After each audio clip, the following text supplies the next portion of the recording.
Nationatics Worldwide and sa mga abangers dyan sa buong mundo. Ayan, so, alam niyo guys, meron akong magandang balita sa inyo. Actually, na-surprise ako, no? Kasi, meron na kaming mga incident before na missing na nakabalik. And then, ito si ate is isa din siya sa bumalik dito sa akin para ibalita dahil merong insidente na nawala or na missing yung family member nila. Sino nga yun, ate? Pamangkin ko. Pamangkin mo, ilang taon yung pamangkin mo? 5 to 6 that time po, yung nawala No, siya. sobra. Nakakaloka kasi pumunta sila sa akin doon and lahat ng sinabi ng baraha ay nagtugma. No, pagkakaalala ko is itinawid dagat, may bundok ako nakita. And then, parang may nakita pa ako parang pinagtrabaho. Tapos, may sugat sa katawan. Nakaka-amaze lang kasi sa, ito yung nagbibigay sa akin ng lakas ng loob na para ipagpatuloy yung pagtulong ko. Kasi yung pagbabalik nila sa akin, ang halaga nun sa akin ay sobra. Kasi, hindi matatapatan ng, malaking halagang pera. Ang halaga ng pagtitiwala ang nagpapalakas sa akin na, Jay, yung sinabi mo at masaya kami ngayon kasi nakabalik buhay yung family member namin.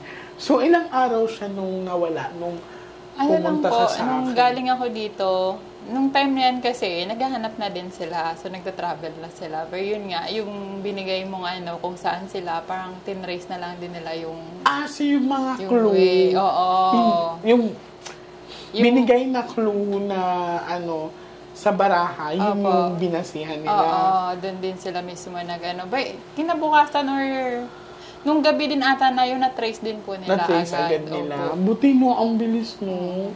Kasi kung hindi yun ako... Kasi pumunta rin kasi kami agad nung sinabi sa akin na nawawala yung pamangkin. Nung nawala yung pamangkin mo, right after that, kinabukasan, pumunta ka agad sa akin. Opo. Tapos, ng time na yan din, nagta-travel na rin sila para i-trace nga din, kung saan sila pupunta. Yun nga po, nakatulong din yung mga clues dun sa cards ko. Salamat.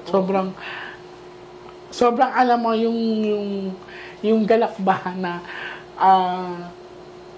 nakakaiyak lang kasi alam mo sa sarili mo na may buhay kang na-save. Kasi sa panahon ngayon, ang daming taong nawawala. Nawawala ang 68 taong gulang na si Ray. Significant breakthrough in the missing persons case of a beauty queen and her Israeli boyfriend. The Philippine National Police has formed a special task force to address the spate of missing children cases in Metro Manila. Mga kapuso, nawawala si Winona Angeles, 20 taong gulang na taga-Pandi. Hahanap ngayon ng 5 taong gulang na batang babae sa Angeles. Panay ang paskil ng litrato ng anak ni Romeo na si Romel sa pag-asang makatutulong ito para mahanap ang nawawalang anak. 5 araw nang hindi nakikita ng kanilang pamilya.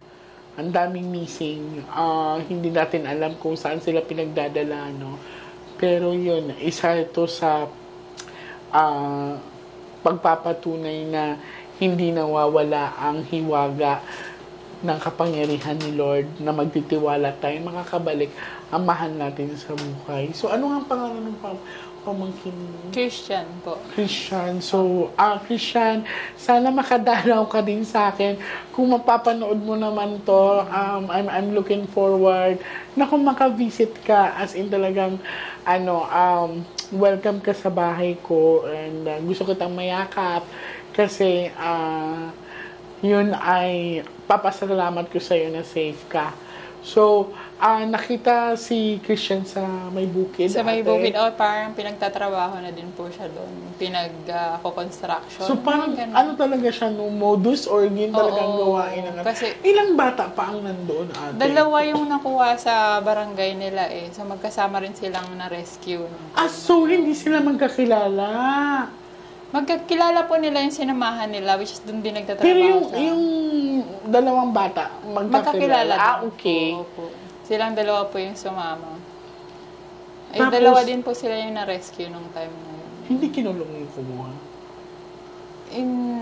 Nireport lang po. Hindi ko na po alam kung umusad ba yung kaso. Hindi mo na ano. Hindi Pero na ang po. pinaka-importante Nakuha, is oo. nakuha. Ayan. So, sa mga tao dyan na merong same case kay ate, wag po kayo mawalan ng pag-asa na makasama niyo ulit ang mahal niyo sa buhay. So, sa mga interesado ng tulong ko, you can message my admin, Irene Hinosas and Avi Salvador. So, ilalagay namin yung link dito.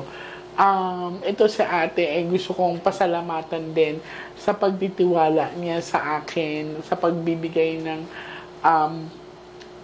paggalakan sa puso ko na ipagpatuloy pa yung ginagawa ko. Kasi, ano yun minsan nakakapagod talaga.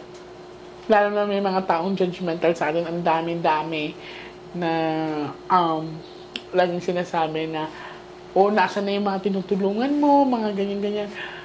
Hindi kasi alam ng karamihan pag nakaka-resolve kami ng crime is hindi na namin minsan sinasa publiko para po sa safety namin. Gusto ko din magpasalamat sa mga authorities natin, military, NBI, mga police na pumupunta sa akin dito minsan na kumukuha ng mga clues sa mga kaganapan. Maraming salamat sa pagtitiwala niyo sa akin. And kagaya kay ate, maraming salamat talaga. So, again, make peace, make love, not war. Thank you.